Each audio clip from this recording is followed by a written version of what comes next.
We are responding to concrete, detailed, explicit allegations. This is not random. We didn't choose his name out of a hat. We had allegations that we're following up on. And speaking of Lil Rod, he was the first to tie Justin to Diddy's shenanigans because, in his lawsuit, he claimed that Justin's job was to allegedly solicit workers, young girls, to engage in freak-offs. So, if you're wondering why fans think Justin is on the run, this is why, because the freak-offs are a major part of the Fed's charges against Diddy. The last thing he wants is to wear matching jumpsuits with his daddy in prison. This goes for Christian as well because he also got an SA charge of his own. An employee claimed that he tried to do bad things to her on a family holiday. The woman's name is Grace O'Mara, and in a lawsuit, she claimed that Christian stayed her on the Combs family yacht. She claimed that she was hired as a stewardess on the yacht that Diddy chartered a few days before New Year's Day in 2023. According to TMZ, Grace claimed that she was doing her job during the shindig, which she says was advertised as a family-friendly excursion. After that, King came on, and she claims he immediately became uncomfortably fixated on her. She alleges King had her take a shot of liquor, and she claims she immediately suspected it was spiked. Despite that, she was able to tell him to get off her and leave her alone. She claims King was trying to kiss her despite her protestations. She explained that after a brief tussle, she managed to break free from him. However, he then insisted she do her job and find him a place to sleep. Since it was her job, she had no choice but to comply and escort him to the theater area. But once they got there, he allegedly cornered her again. According to reports, King cornered her and attempted to force her to perform oral on him.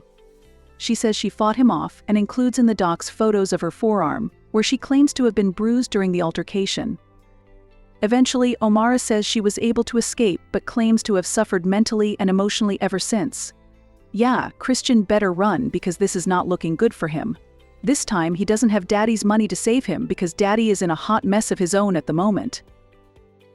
Anywho, the feds finally decided to move in on Diddy, and a few weeks ago, CNN reported that the feds had set up a grand jury to indict Diddy on charges ranging from racketeering and more.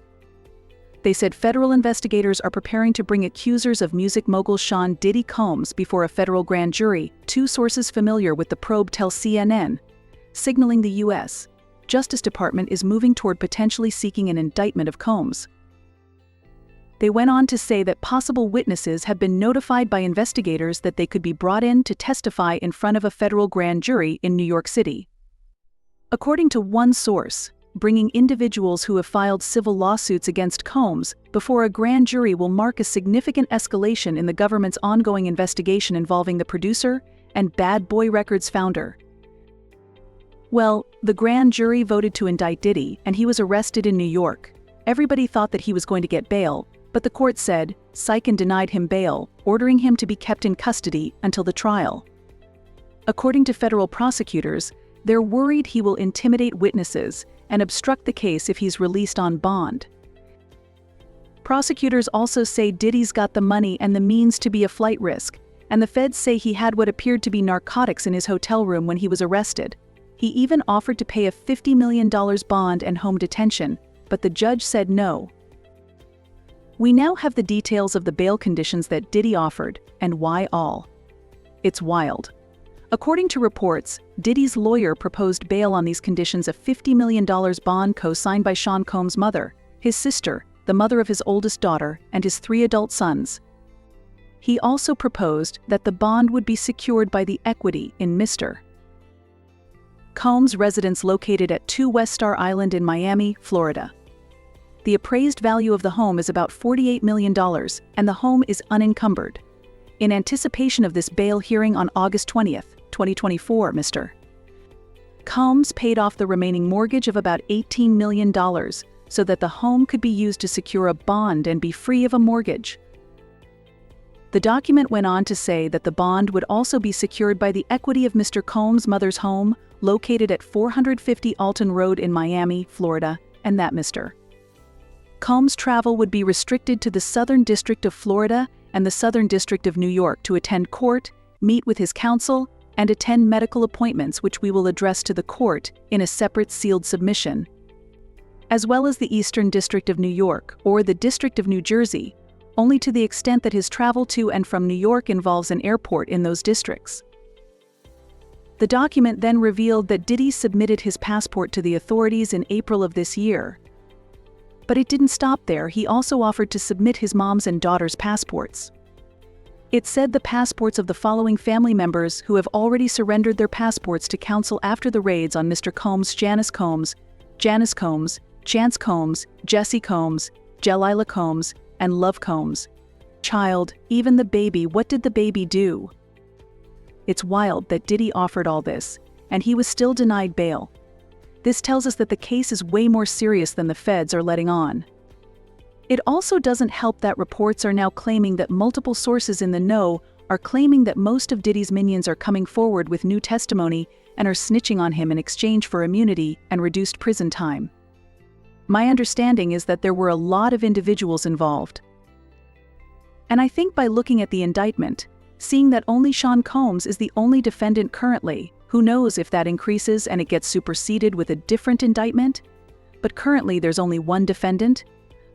My guess is that all of those individuals who could have been co-defendants or co-conspirators or could have been involved in a RICO case have flipped on Sean Combs, and they're getting some sort of immunity. What's really interesting is that Diddy conveniently paid off his mortgage just before the indictment hit. It kind of looks like he was cleaning house and preparing for this, because he knew what was coming. I mean, if his lawyers were smart, they probably already knew this was coming and prepped him on what to do. It kind of explains why he put his $70 million LA mansion up for sale. He needed to raise money urgently to pay off the mortgage and put a couple of things in place before things blew up. If you're wondering why the kids had to give up their passports, this fan gave an interesting perspective on things, saying they're likely the names on offshore accounts. They don't want him moving money overseas or paying people off or silencing people with the money in offshore accounts. He can't get to the accounts without going there, because large sum withdrawals need to be done in person to initiate. This is an interesting perspective, and it does kind of explain things. But while the girls are safe, we can't say the same for Christian and Justin, because if the streets are right and they're on the run, it could mean a lot of trouble for them. Fans commented, Diddy's sons can be both victims and perpetrators. You can mourn for the little boys who didn't have a choice while holding the men they are today accountable. If they are involved, it's over for Diddy. The only people I feel bad for are his daughters. His sons clearly partook in some of the foolishness. His mother raised a disgusting and despicable man and chose to look the other way as long as her bills were paid. And no one has mentioned it, but how come Diddy's sons get to keep their passports and roam free while all the women, especially the innocent daughters, have their passports revoked and are being hawk-eyed? King and Justin need to be looked at too, especially King. This is a hot mess, but let me know how why all feel about this. And then check out this next video.